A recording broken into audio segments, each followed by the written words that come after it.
إن الحمد لله نحمده ونستعينه ونستغفره ونعوذ بالله من شرور أنفسنا ومن سيئات أعمالنا من يهده الله فلا مضل له ومن يضلل فلا هادي له وأشهد أن لا إله إلا الله وحده لا شريك له وأشهد أن محمدًا عبده ورسوله يا أيها الذين آمنوا اتقوا الله حق تقاته ولا تموتن إلا وأنتم مسلمون يا أيها الناس اتقوا ربكم الذي خلقكم من نفس واحدة وخلق منها زوجها وبث منهما رجالا كثيرا ونساء واتقوا الله الذي تساءلون به والأرحام إن الله كان عليكم رقيبا يا أيها الذين آمنوا اتقوا الله وقولوا قولا سديدا يصلح لكم أعمالكم ويغفر لكم ذنوبكم ومن يطع الله ورسوله فقد فاز فوزا عظيما أما بعد فقد قال الله تعالى في كلامه المجيد أعوذ بالله من الشيطان الرجيم لن ينال الله لحومها ولا دماؤها ولكن يناله التقوى منكم সমস্ত প্রশংসা সেই মহান রব্বুল আলামিনের জন্য, যার অশেষ মেহেরবানিতে মুসলিমদের দুইটা খুশির দিন ঈদুল আযহা, দুইটা খুশির দিনের একটি ঈদুল আযহাতে আমরা উপস্থিত হতে পেরেছি এবং ঈদুল আযহার 2 রাকাত সুন্নাতে মুআক্কাদা সালাত আদায় করতে পেরেছি। তাই মহান আল্লাহর শুকরিয়া স্বরূপ সবাই বলি আলহামদুলিল্লাহ। তারপর পরে বর্ষিত হোক অসংখ্য দরুদ ও সালাম প্রিয় নবী বিশ্বনবী রাহমাতুল লিল আলামিন মুহাম্মদ সাল্লাল্লাহু আলাইহি ওয়াসাল্লামের প্রতি। সম্মানিত উপস্থিতি, আল্লাহ তাআলা আমাদের মুসলিমদের আনন্দ করার জন্য, ঈদের খুশি আনন্দ উৎসব করার জন্য আমাদেরকে 2টি দিন আল্লাহ দান করেছেন। যখন নবী মুহাম্মদ সাল্লাল্লাহু আলাইহি ওয়াসাল্লাম মক্কা থেকে মদিনায় হিজরত করলেন, দেখলেন যে মদিনার মানুষ তারা 2 দিন খেলাধুলা করে। রাসূলুল্লাহ সাল্লাল্লাহু আলাইহি ওয়াসাল্লাম বললেন, মা হাদানিল ইয়াওমান, তোমাদের এই 2টি দিন কিসের দিন যে এই 2 দিনে তোমরা খেলাধুলা করো? সাহাবায়ে কেরাম বললেন, আমরা জাহেলি যুগে এই 2 দিনে খেলাধুলা করতাম। রাসূলুল্লাহ সাল্লাল্লাহু আলাইহি ওয়াসাল্লাম বললেন, কদ আবদালাকুমুল্লাহু বিহিমা খায়রাম মিনহুমা, তোমাদের এই 2টি দিনের পরিবর্তে আল্লাহ তাআলা অন্য 2টি দিন দিয়েছেন, ইয়াউমাল আযহা ওয়া ইয়াউমাল ফিতরে। সেটা হলো ঈদুল আযহা এবং ঈদুল ফিতরের দিন। এই 2 দিন আমরা আনন্দ উৎসব করব, এটা মুসলিমদের জন্য আনন্দ উৎসবের দিন। এই দিন এমন একটা দিন, যেই দিন মহান আল্লাহর নিকটে সবচাইতে মর্যাদাপূর্ণ দিন। এই 10 জিলহজ ঈদের দিন, কুরবানির দিন, এটা আল্লাহর নিকটে সবচাইতে মর্যাদাপূর্ণ উত্তম দিন। এই জন্য রাসূলুল্লাহ সাল্লাল্লাহু আলাইহি ওয়াসাল্লাম বলছেন, আ'যামুল আইয়ামি ইনদাল্লাহ ইয়াউমুন নাহর সুম্মা ইয়াউমুল করর, আল্লাহর নিকটে সবচাইতে মর্যাদাপূর্ণ দিন হলো ইয়াউমুন নাহর অর্থাৎ কুরবানির দিন, সুম্মা ইয়াউমুল করর, এর পরের উত্তম দিন হলো কুরবানির পরের দিন অর্থাৎ আগামীকাল। অর্থাৎ এই আগামীকাল যেই দিন হাজরা মিনায় অবস্থান করে, এই 10 জিলহজ এবং 11 জিলহজ, এই 2টা দিন আল্লাহর নিকটে সবচাইতে মর্যাদাপূর্ণ দিন। আমরা সেই মর্যাদাপূর্ণ দিনে আজকে উপস্থিত হয়েছি। সম্মানিত উপস্থিতি, আজকের এই দিনকে হজ্জ আকবার বলে আখ্যায়িত করা হয়েছে। এটা কোরআনে আখ্যায়িত করা হয়েছে, হাদিসেও আখ্যায়িত করা হয়েছে। মহান আল্লাহ তাআলা পবিত্র কোরআন মাজিদে ঘোষণা দিচ্ছেন, ওয়া আযানুম মিনাল্লাহি ওয়া রাসূলিহি ইলান নাসি ইয়াওমাল হজ্জিল আকবার আন্নাল্লাহা বারীউম মিনাল মুশরিকিনা ওয়া রাসূলুহু। আল্লাহ এবং তার রাসূল সাল্লাল্লাহু আলাইহি ওয়াসাল্লাম এই হজ্জ আকবরের দিন 10ই জিলহজ এই দিনে আল্লাহ মানুষের জন্য ঘোষণা দিচ্ছেন যে আন্নাল্লাহা বারীউম মিনাল মুশরিকিনা ওয়া রাসূলু, আল্লাহ এবং তার রাসূল মুশরিকদের থেকে দায় মুক্ত, মুশরিকদের উপর থেকে দায়িত্ব মুক্ত। অতএব এখানে এই আয়াতে এই হজ্জ আকবার বলতে 10 জিলহজ অর্থাৎ কুরবানির দিনকে বোঝানো হয়েছে। রাসূলুল্লাহ সাল্লাল্লাহু আলাইহি ওয়াসাল্লাম জীবনে একবারই হজ করেছিলেন, যেটাকে বলা হয় বিদায় হজ। সেই হজ্জে রাসূলুল্লাহ সাল্লাল্লাহু আলাইহি ওয়াসাল্লাম যখন 10 জিলহজে তিনি জামরা আকাবায় কঙ্কর নিক্ষেপ করতে গেলেন, তখন তিনি জামরার পাশে দাঁড়িয়ে ঘোষণা দিলেন যে হাযা ইয়াউমুল হজ্জুল আকবার, এই দিনটা হচ্ছে বড় হজ্জের দিন। অর্থাৎ এই 10 জিলহজ কুরবানির দিনকে তিনি বড় হজ্জের দিন বলে আখ্যায়িত করেছেন। সম্মানিত উপস্থিতি, এই দিন আমরা কুরবানি করব। এই কুরবানির ইতিহাস আমরা সবাই জানি। পশু জবেহের মাধ্যমে আল্লাহর নৈকট্য হাসিলের পন্থা পৃথিবীর শুরু থেকে আছে, যেটা আমরা হাবিল এবং কাবিলের ঘটনা জানি। হাবিল কাবিল 2 ভাই, আদম আলাইহিস সালাতু ওয়াস সালামের 2 সন্তান, তারা কুরবানি করেছিল। হাবিলের কুরবানি কবুল হয়েছিল, কাবিলের কুরবানি কবুল হয়নি। কিন্তু বর্তমানে আমরা যে কুরবানি করি, আমরা এই কুরবানির বিধান পেয়েছি হযরত ইব্রাহিম আলাইহিস সালাতু ওয়াস সালাম এবং ইসমাঈল আলাইহিস সালাতু ওয়াস সালাম থেকে। আল্লাহ তাআলা এই কুরবানির বিধান আমাদেরকে জানিয়েছেন। আল্লাহ তাআলা ইব্রাহিম আলাইহিস সালাতু ওয়াস সালামকে 8 জিলহজ রাত্রে প্রথম স্বপ্নে দেখাইলেন যে তিনি তার সন্তান ইসমাঈল আলাইহিস সালাতু ওয়াস সালামকে কুরবানি করছেন। এই জন্য 8 জিলহজকে বলা হয় ইয়াউমুত তারবিয়া, অর্থাৎ স্বপ্ন দেখার দিন। একই স্বপ্ন 9 জিলহজের রাত্রে দেখছেন, তখন তিনি বুঝতে পারলেন যে এটা আল্লাহর পক্ষ থেকে নির্দেশ। এই জন্য 9 জিলহজকে বলা হয় ইয়াউমু আরাফা, জানতে পারার দিন, স্পষ্ট হওয়ার দিন, প্রকাশ হওয়ার দিন, বুঝতে পারার দিন। এরপরে 10 জিলহজ রাত্রে একই স্বপ্ন আবারও দেখলেন, তখন তিনি সিদ্ধান্ত নিলেন এবং তার ছেলে ইসমাঈল আলাইহিস সালাতু ওয়াস সালামকে কুরবানি করতে গেলেন। এই জন্য 10 জিলহজকে বলা হয় ইয়াউমুন নাহর, অর্থাৎ কুরবানি করার দিন। সম্মানিত উপস্থিতি, ইব্রাহিম আলাইহিস সালাতু ওয়াস সালামের বয়স যখন 86 বছর, 86 বছরের বৃদ্ধ মানুষ আল্লাহর নিকটে অনেক প্রার্থনা করে সন্তান লাভ করলেন ইসমাঈল আলাইহিস সালাতু ওয়াস সালামকে।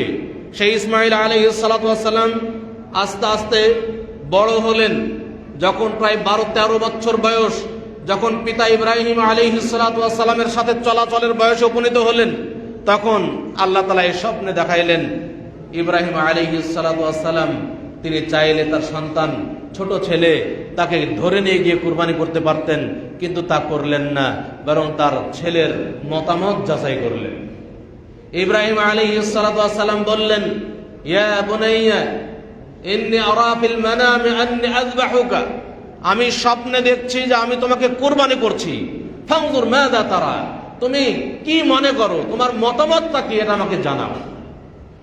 ইসমাঈল আলাইহিস সালাতু ওয়াস সালাম সেই 13 বছর বয়সের বালক, তিনি উত্তর দিলেন, ইয়া আবাতি ফাআল, হে পিতা, হে সম্মানিত পিতা, আপনি করুন, মা তুমারু, আপনি যা নির্দেশ প্রাপ্ত হয়েছেন আল্লাহর পক্ষ থেকে।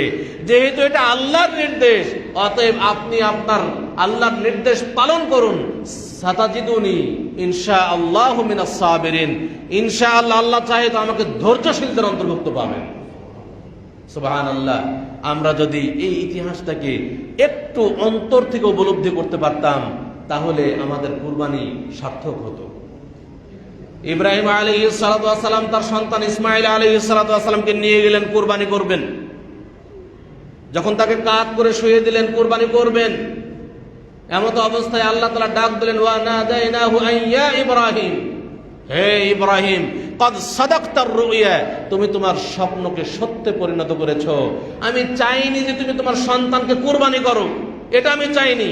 আমি দেখতে চাচ্ছিলাম তুমি আমার নির্দেশ পালন করো কি করো না, তুমি আমার আনুগত্য করো কি করো না, তোমার তাকওয়া কতটুকু, তুমি আমার নির্দেশ কতটুকু পালন করো, এটা দেখতে চাচ্ছিলাম।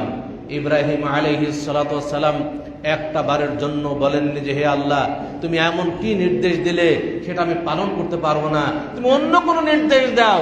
এটা ইব্রাহিম আলাইহিস সালাম একবারের জন্য বলেনি। বর্তমান সমাজে যেই ভুল তথ্য ছড়িয়ে আছে যে ইব্রাহিম আলাইহিস সালাম তার সন্তানকে কুরবানি করবেন না, এই জন্য প্রথমে 100 উট কুরবানি করলেন, তারপরের দিন আরো 100 উট কুরবানি করলেন, তারপরে আরো 100 উট কুরবানি করলেন। এই ইতিহাসগুলো মিথ্যা ইতিহাস, এগুলো কোরআন এবং সহিহ হাদিস দ্বারা প্রমাণিত নয়। বরং ইব্রাহিম আলাইহিস সালাতু ওয়াস সালাম একটা বারের জন্য আল্লাহকে বলেননি যে আল্লাহ আমি আমার সন্তানকে কোরবানি করতে পারবো না, তুমি অন্য কোনো নির্দেশ দাও। এটা ইব্রাহিম আলাইহিস সালাম বলেননি। ইব্রাহিম আলাইহিস সালাম মনে করলেন যে আমার সবচাইতে প্রিয়, যিনি আমার নয়নের পুত্তলিকা, তাকেই কুরবানি করতে বলছেন। আল্লাহর যেহেতু নির্দেশ অবশ্যই পালন করতে হবে। ইসমাইল আলাইহিস সালাম এমন পুত্র আল্লাহ তাআলা দিয়েছিলেন, ইসমাইল আলাইহিস সালাম আল্লাহর নির্দেশ শুনে নিজে কুরবানি হবেন, তাকে জবেহ করা হবে।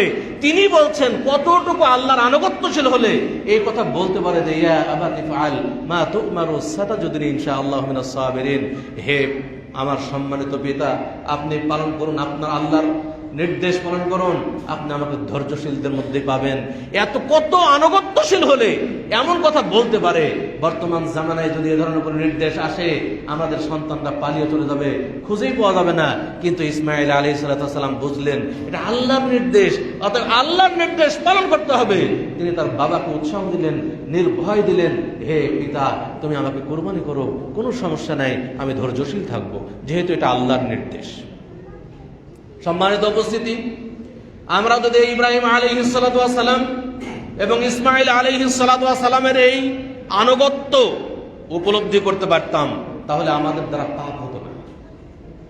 আল্লাহর নির্দেশ সালাত আদায় করো, আমরা সালাত ত্যাগ করতে পারতাম না। আল্লাহ নির্দেশ করেন সালাত আদায় করতে। আমরা যদি এই ইতিহাসটা একটু অন্তর থেকে উপলব্ধি করতাম, কখনোই সালাত ত্যাগ করা সম্ভব নয়। আমরা যদি এই ইতিহাস একটু অন্তর থেকে উপলব্ধি করি, তাহলে কখনোই আল্লাহ যা হারাম করেছেন, আল্লাহ যা নিষেধ করেছেন, কখনোই এটা করা সম্ভব নয়।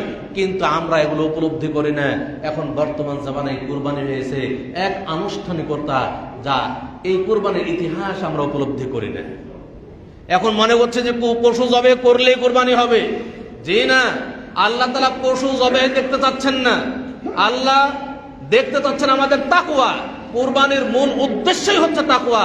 এই জন্য আল্লাহ তাআলা পবিত্র কোরআন মাজিদে ঘোষণা দিচ্ছেন, লা ইয়ানালাল্লাহা লুহুমুহা ওয়ালা দিমাউহা ওয়ালাকিন ইয়ানালুহুত তাকওয়া মিনকুম।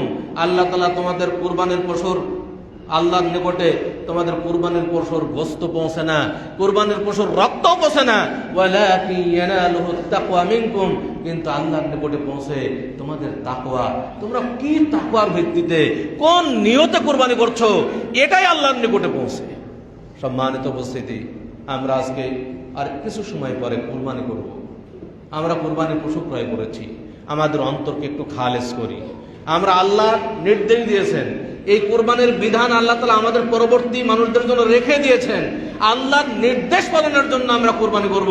আমরা গোশত খাওয়ার জন্য কুরবানি করব না, আমরা মানুষকে দেখানোর জন্য কুরবানি করব না। আল্লাহ যেন সন্তুষ্ট হন, আল্লাহকে সন্তুষ্ট করার জন্যই যেন আমাদের কুরবানি হয়, তাহলে এটাই আমাদের জান্নাতের ওসিলা হয়ে যাবে। সম্মানিত উপস্থিতি, অতএব আমাদেরকে বুঝতে হবে, আমরা যে আজকে কুরবানি করব, কুরবানির সহিহ হওয়ার জন্য কিছু শর্ত আছে।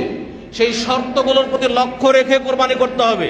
শর্ত নাম্বার 1, বাহিমাতুল আনআম দ্বারা কুরবানি করতে হবে।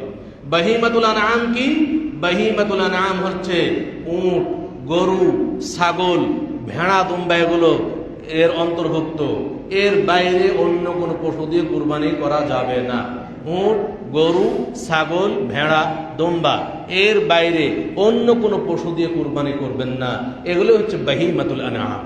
2 নাম্বার, পশু হতে হবে মুসিন্না পশু। মুসিন্না পশু কাকে বলে? মুসিন্না পশু যেটা আপনি বাজার থেকে কিনেছেন, দাঁতওয়ালা পশু, যেটা দুধের দাঁত উঠে গিয়ে আবার নতুন দাঁত বাড়ায়, এটাকে বলা হয় মুসিন্না, দাঁতওয়ালা। যদি আপনার বাড়িতে কোনো পশু থাকে, যদি বয়স হয়ে যায় কিন্তু দাঁত উঠেনি এখনো, তাহলে বয়সের ক্ষেত্রে মুসিন্না হলো উটের ক্ষেত্রে 5 বছর পূর্ণ বয়সী উট। 5 বছর পূর্ণ বয়স হলে যদি সেই উটের নতুন দাঁত না ওঠে তবুও সে মুসিন্না। গরুর ক্ষেত্রে 2 বছর বয়সী গরু অর্থাৎ 2 বছর পূর্ণ বয়স হয়ে গেছে, 3য় বছরে পদার্পণ করেছে, এমন গরু যদি দাঁত নাও ওঠে আপনার বাড়িতে থাকা, আপনি জানছেন তার বয়স, তাহলে সেটা মুসিন্না। ছাগলের ক্ষেত্রে 1 বছর বয়সী ছাগলের ক্ষেত্রে 1 বছর পূর্ণ বয়সী ছাগল যদি 1 বছর বয়স হয়ে যায়, যদি দাঁত নাও ওঠে, তাহলে সেটা মুসিন্না, আপনি কুরবানি করতে পারবেন। কিন্তু ভেড়া এর ক্ষেত্রে বলা হয়েছে 6 মাস। এই 6 মাস বয়সী ভেড়া এটা কুরবানি করা যায়। সম্মানিত উপস্থিতি, অতএব আমাদের মুসিন্না পশু হতে হবে। 3 নাম্বার, যেই পশু কুরবানি করবে সেই পশু খুঁত মুক্ত হতে হবে, তার রোগ মুক্ত হতে হবে। সেটা কি? আল্লাহ রাসূল সাল্লাল্লাহু আলাইহি ওয়াসাল্লাম বলছেন, আরবাউন লা তাজুজু ফিল আদাহি, 4 প্রকারের পশু দ্বারা কুরবানি করা জায়েজ নাই। 1, আল আওরাউ বাইয়িনুন আওয়ারুহা, স্পষ্ট কানা, যেই পশু স্পষ্ট অন্ধ, দেখতে পায় না, এমন পশু দ্বারা কুরবানি করা জায়েজ নেই। কিন্তু যদি আপনি বাজার থেকে পশু কিনেছেন, ভালো পশুই কিনেছেন, পরবর্তীতে অন্ধ হয়ে গেছে, বা আপনি বুঝতেই পারেননি, পরে এসে দেখছেন যে অন্ধ, তাহলে আপনার ওই পশু দ্বারাই কুরবানি জায়েজ। 2 নাম্বার হচ্ছে বলে আরজা ও বাইয়িন যালউহা আও আরাজুহা, অর্থাৎ স্পষ্ট ল্যাংড়া, যেই পশু ল্যাংড়া পশু, সেই পশু দ্বারা কুরবানি করা জায়েজ নাই। কিন্তু আপনি যখন বাজারে কিনেছেন, ভালো পশুই কিনেছেন, কিন্তু বাড়িতে নিয়ে আসতে গিয়ে, গাড়িতে উঠাইতে নামাইতে গিয়ে পা ভেঙে গেছে, বা অন্য কোনো কারণে পা ভেঙে গেছে, বা নতুনভাবে কোনো কারণে ল্যাংড়া হয়ে গেছে, তাহলে ওই পশু দ্বারাই কুরবানি জায়েজ। কিন্তু আপনি ল্যাংড়া পশু ক্রয় করবেন না দেখে শুনে। 3 নাম্বার, ওয়াল মারিদাতু বাইয়িনুন মারাদুহা, স্পষ্ট রোগী, দেখা যাচ্ছে যে পশুটার রোগ হয়েছে, এই রোগওয়ালা পশু ক্রয় করা যাবে না। কিন্তু আপনি ক্রয় করেছেন সুস্থ, পরবর্তীতে যদি অসুস্থ হয়ে যায়, তাহলে ওই পশু দ্বারাই কুরবানি জায়েজ, এতে কোনো সমস্যা নাই। 4 নাম্বার হচ্ছে ওই পশুর পূর্ণ মালিক হওয়া, অর্থাৎ যেই পশু কুরবানি করতে হবে ওই পশুর মালিক হতে হবে। অন্য কারো পশু আপনার বাড়িতে আছে বা আপনার কাছে রাখা আছে, আপনি চাইলেন কুরবানি দিয়ে দিলেন, এই কুরবানি আল্লাহর নিকটে কবুল হবে না, বরং পশুর পূর্ণ মালিক হতে হবে। 5, সময়ের মধ্যে কুরবানি দিতে হবে। সময়টা কখন? এই ঈদের সালাতের পর থেকে একেবারে 13ই জিলহজ সূর্য ডোবার আগ পর্যন্ত এটা কুরবানি জায়েজ, অর্থাৎ মোট 4 দিন। আজকে ঈদের সালাতের পর থেকে শুরু হবে, আজকের দিন গেল 11 জিলহজ, 12 জিলহজ, 13 জিলহজ, সূর্য ডোবার আগ পর্যন্ত যে কোনো সময়, রাত দিন, যে কোনো সময় কুরবানি করতে পারেন, এটা জায়েজ। তবে ওলামায়ে কেরাম বলছেন দিনে কুরবানি করাই উত্তম, তবে দিন রাত যে কোনো সময় কুরবানি করা জায়েজ। আমরা আজকে কুরবানি করবো, আলহামদুলিল্লাহ। এই কুরবানির গোশত আমরা নিজেরা খাবো, আমাদের আত্মীয় স্বজন তাদেরকে দেব, আত্মীয় স্বজনের মধ্যে বিশেষ করে যারা কুরবানি দিতে পারেনি, অভাবগ্রস্ত, তাদেরকেও দেব, এবং যারা ফকির মিসকিন আছে তাদেরকে আমরা দিয়ে খাবো। আল্লাহ তাআলা এই নির্দেশনা দিচ্ছেন, আল্লাহ বলছেন ফাকুলু মিনহা, তোমরা এই কুরবানির পশু থেকে নিজেরা গোশত খাও, ওয়া আতইমু আল বাঈস আল ফাকির, এবং তোমরা দুস্থ, অভাবী এবং তোমরা ফকির, যারা অভাবগ্রস্ত সায়েল ফকির আছে যারা, তাদেরকে তোমরা এই গোশত খাওয়াও। আল্লাহ তাআলা অন্য আয়াতে বলছেন ফাকুলু মিনহা ওয়া আতইমু আল কানিআ ওয়াল মু'তাররা, তোমরা এই কুরবানির পশুর গোশত থেকে তোমরা নিজেরা খাও, এবং তোমরা ওয়া আতইমুল কানিআ, কানিআ বলতে যারা মিসকিন, মানুষের কাছে সাহায্য চায় না, যতই অভাবে থাকুক না কেন চায় না, কিন্তু আসলে অভাবগ্রস্ত, তাদেরকে খাও। ওয়াল মু'তাররা, এবং যারা মানুষের কাছে চায় অভাবগ্রস্ত হয়ে, তাদেরকে খাও, অর্থাৎ ফকির মিসকিন উভয়কে তোমরা এই তোমাদের এই কুরবানির গোশত খাও। যদিও কুরবানির গোশতকে 3 ভাগ করা ওয়াজিব নয়, কিন্তু এইটা যুগে যুগে এই 3 ভাগ করার ইতিহাস চলে আসছে, এবং এটা উলামায়ে সালফে সালেহিনের নিকটে উত্তম আমল হিসেবে বিবেচিত। অতএব আমরা এই কুরবানির পশুকে 3 ভাগে ভাগ করব। 1 ভাগ নিজে খাবো, আরেক ভাগ আত্মীয় স্বজন এবং দুস্থ তাদেরকে দিব, আরেক ভাগ যারা ফকির আছে তাদেরকে আমরা দেব। এটা যদি ওয়াজিব নয়, কিন্তু আল্লাহ তাআলা এই নির্দেশ কিন্তু এটাই বলে। অতএব আমরা এই আয়াতগুলোকে ফলো করার চেষ্টা করব, এবং যুগে যুগে সালফে সালাহিন এর উপর আমল করে আসছেন। অতএব আমরা এটাকে কখনো অবহেলা করব না। সম্মানিত উপস্থিতি, আমরা এই ঈদের দিনে আনন্দ প্রকাশ করব, আনন্দ করার জন্যই এই ঈদ, কিন্তু আনন্দ প্রকাশের কিছু বৈধ পন্থা থাকতে হবে। আনন্দ প্রকাশের জন্য অবৈধ কোনো পন্থা অবলম্বন না করি। আনন্দ প্রকাশের মাধ্যম কি হবে? আমরা এই ঈদের দিনে সুন্দর এবং পরিষ্কার পরিচ্ছন্ন সুন্দর পোশাক পরিধান করব, এর মাধ্যমে আনন্দ করব। আলহামদুলিল্লাহ, আমরা মুসলিমরা, সারা বিশ্বের মুসলিম জাতি, আমরা এই ঈদের দিনে সুন্দর পরিষ্কার পরিচ্ছন্ন নতুন পোশাক পরি এবং এর মাধ্যমে আমরা আনন্দ প্রকাশ করি। এটা করা সুন্নাত। রাসূল সাল্লাল্লাহু আলাইহি ওয়াসাল্লাম, সাহাবায়ে কেরাম তারাও ঈদের দিনে এই সুন্দর পোশাক পরার চেষ্টা করতেন। সাধ্যমতো সুন্দর পোশাক, একেবারে নতুন হতেই হবে বিষয়টি এমন নয়, কিন্তু একটা সুন্দর পোশাক, যেই পোশাকটা আপনার কাছে ভালো লাগে, যে পোশাকটি পরলে আপনাকে ভালো লাগে এবং সেটা পরিষ্কার পরিচ্ছন্ন যেন হয়, এই ধরনের পোশাক পরা, এটা রাসূল সাল্লাল্লাহু আলাইহি ওয়াসাল্লাম, সাহাবায়ে কেরাম, তাবেঈনে ইজম তারা এই সুন্নাত পালন করে গেছেন। আমরা এই সুন্নাত পালন করার চেষ্টা করব ইনশাআল্লাহ। 2 নম্বরে, উত্তম এবং সুস্বাদু খাবার তৈরি এবং সেটা নিজেরা ভক্ষণ করব, অন্যকে ভক্ষণ করাবো। সুস্বাদু খাবার তৈরি করতে হবে। ঈদের দিন আমরা যার যেমন সাধ্য আছে, সাধ্য অনুযায়ী সুন্দর ভালো সুস্বাদু খাবার তৈরি করব। এগুলো আমরা নিজেরা খাবো। আমাদের সাথে পাড়া প্রতিবেশী, আত্মীয় স্বজন যারা আছে, আমাদের বন্ধু বান্ধব যারা আছে, তাদেরকে নিয়ে এসে একসাথে খাওয়া দাওয়া করবো। সবাই সবার বাড়িতে যাব, আমার বাড়িতে আসবে, আমি আরেকজনের বাড়িতে যাব। এই যে পারস্পরিক মহব্বত, ভালোবাসা তৈরি হবে এর মাধ্যমে, এটা অন্য কোনো ধর্মে পাবেন না। এটা মুসলিমদের মধ্যে এটা অত্যন্ত চমৎকার একটা বিষয় যে ঈদের দিন আমরা একে অপরের বাড়িতে যাই, সবাই আনন্দ করে খুবই আন্তরিকতার সাথে মেহমানদারি করাই। এটা এত ভালো একটা গুণ মুসলিমদের, যেটা ভাষায় প্রকাশ করা সম্ভব নয়। আলহামদুলিল্লাহ, এটা মুসলিমদের একটা সবচাইতে উত্তম গুণের মধ্যে একটা। সম্মানিত উপস্থিতি, এরপরে আমরা পারিবারিক ও সামাজিক মিলন মেলা করব ঈদ উপলক্ষে।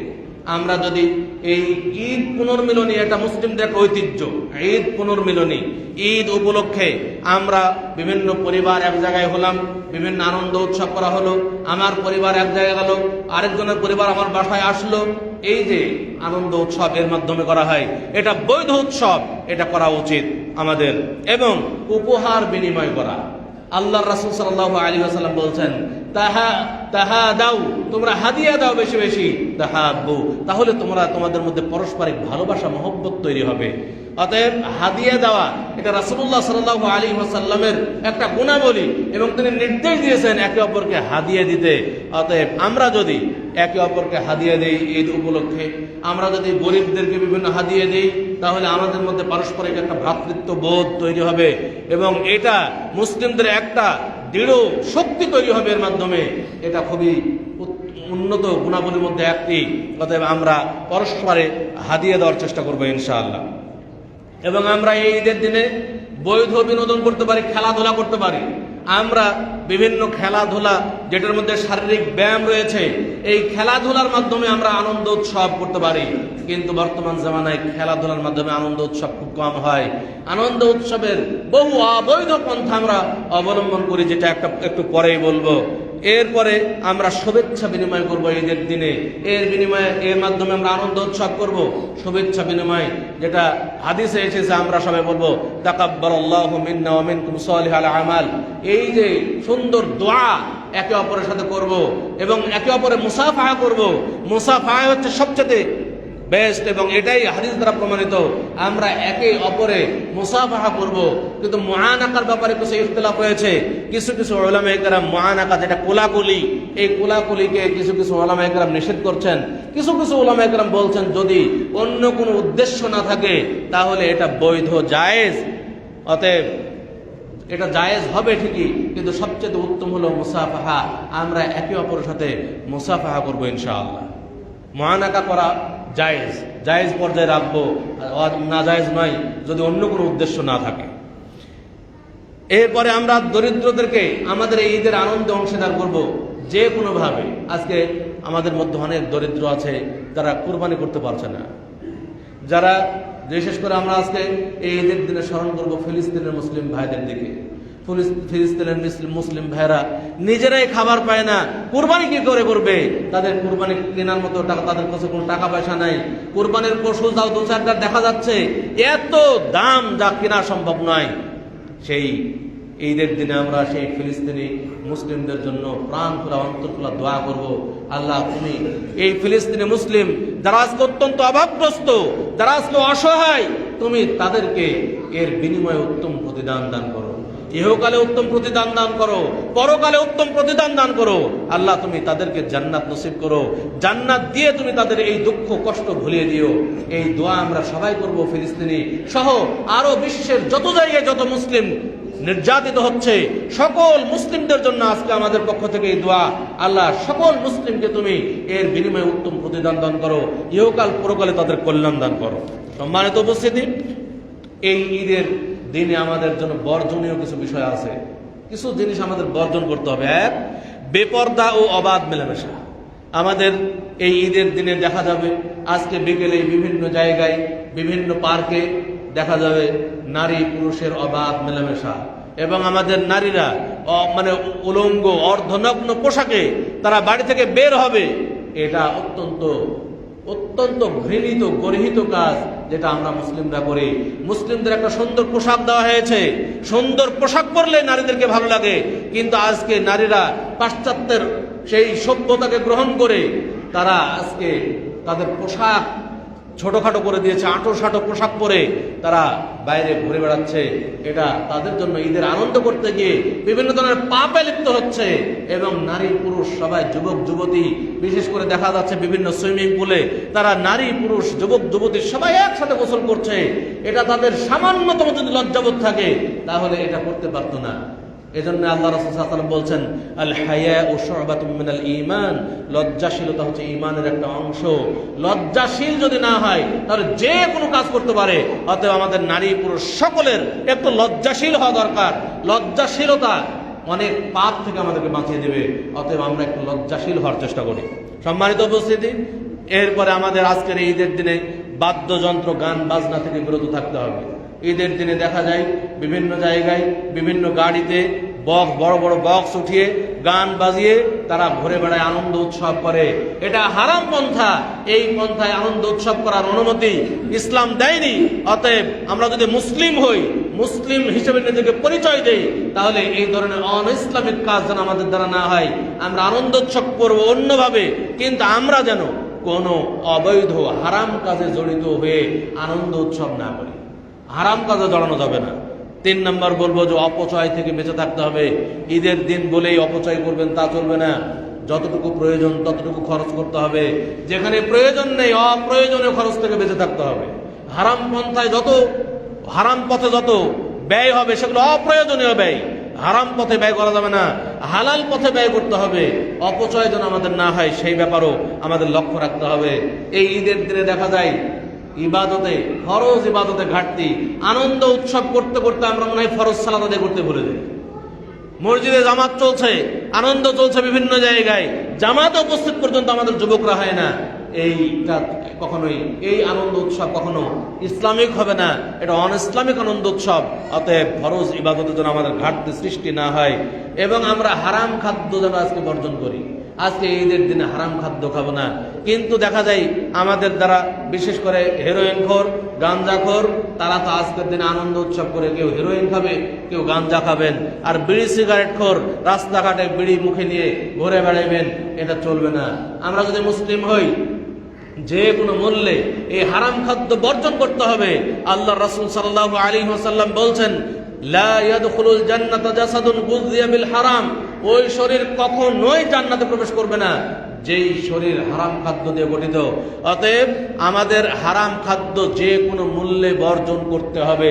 রাসূলুল্লাহ সাল্লাল্লাহু আলাইহি ওয়াসাল্লামের জামানায় মদ হালাল ছিল, প্রথম জামানায় মদ হালাল ছিল।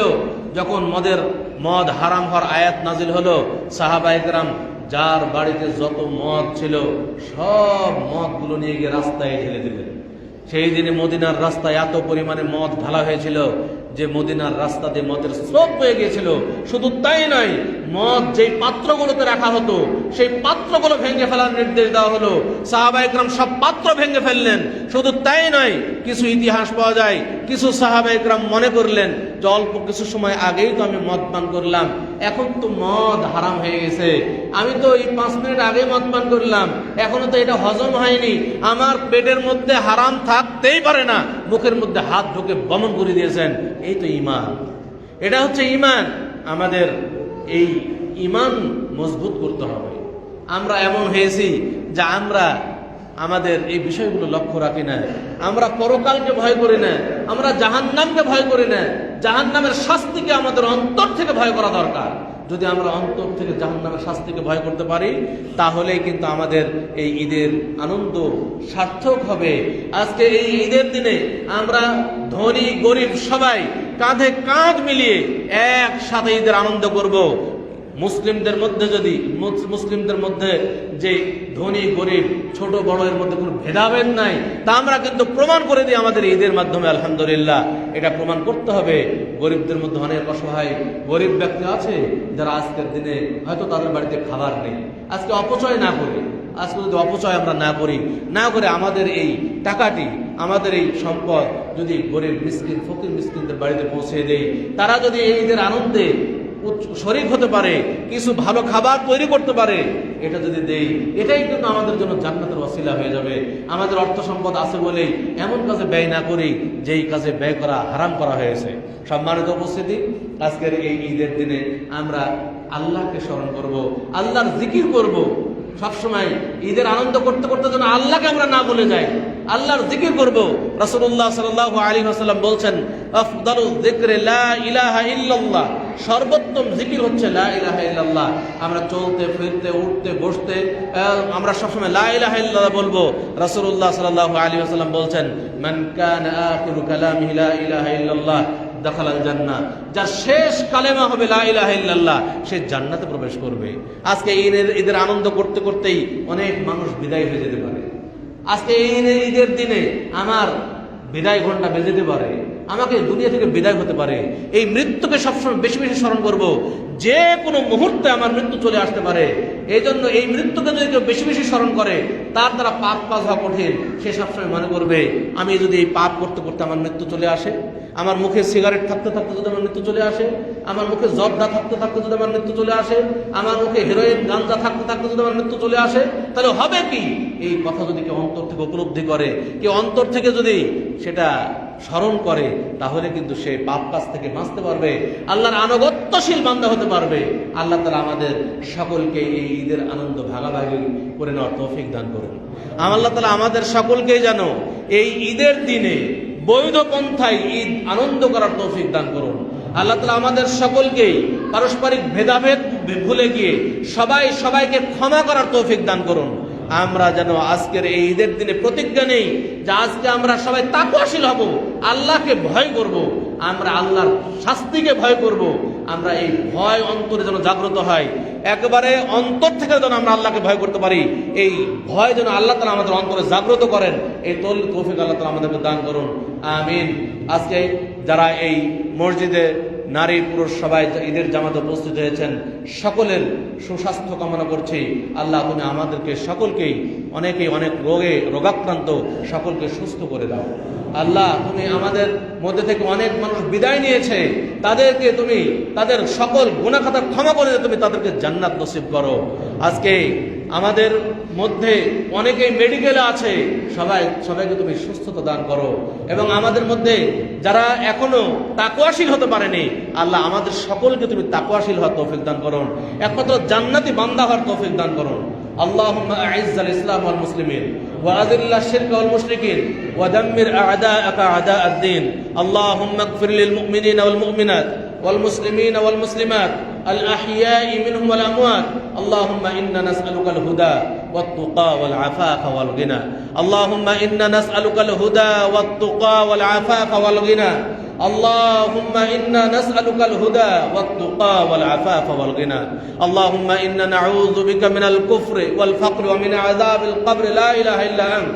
اللهم إنا نعوذ بك من الكفر والفقر ومن عذاب القبر لا إله إلا أنت. اللهم اجعلنا من المتقين اللهم اجعلنا من المصلحين، اللهم اجعلنا من المصلين، اللهم اجعلنا من شهداء الأبرار، اللهم اجعلنا من أصحاب الجنة الفردوس، اللهم اجعلنا من أصحاب الجنة الفردوس، اللهم اجعلنا من أصحاب الجنة الفردوس. اللهم أجرنا من النار، اللهم أجرنا من النار، اللهم أجرنا من النار. اللهم ارزقنا رزقا حلالا طيبا واسعا يا رب العالمين. اللهم ارزقنا رزقا حلالا طيبا واسعا يا رب العالمين. اللهم تقبل صلاتنا، اللهم تقبل صيامنا، اللهم تقبل قيامنا، اللهم تقبل جميع صالح أعمالنا يا رب العالمين. اللهم تقبل أضحيتنا، اللهم تقبل أضحيتنا، اللهم تقبل أضحيتنا يا رب العالمين. اللهم انصر المسلمين في فلسطين، اللهم انصر المسلمين في فلسطين، اللهم انصر المسلمين في فلسطين، اللهم انصر المسلمين في كل مكان يا رب العالمين.